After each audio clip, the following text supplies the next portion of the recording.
Too long, didn't read. The series where I, a vet, read the studies so you don't have to.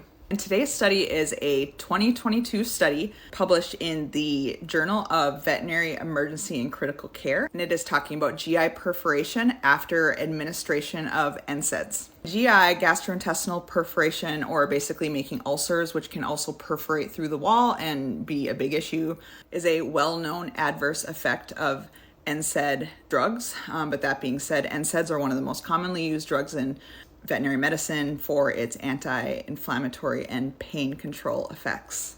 What makes this study interesting is that it is examining the different kinds of NSAIDs that we most commonly use in veterinary medicine. In particular, it's comparing Carprofen, which is the most commonly used NSAID period and the most common non-selective COX inhibitor drug. It compares it to the COX-2 selective drugs. Those are the newer age of NSAIDs, anti-inflammatory drugs, that a long time have been thought to be safer than the non-selective COX NSAIDs.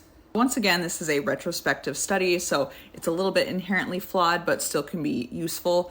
It retrospectively looked at all the gastric or duodenal perforation cases at a educational institution that happened over a 13-year period, and basically they identified 30 separate cases. But here's where it gets interesting.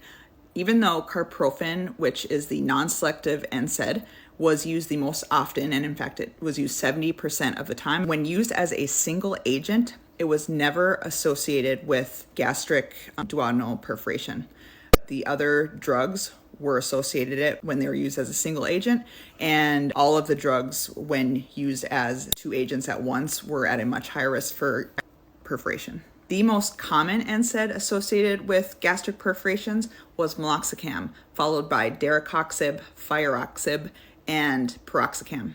And while this study was very small, I do think that it is helpful for us to think about it in this aspect and don't just assume that the COX-2 selective drugs are safer.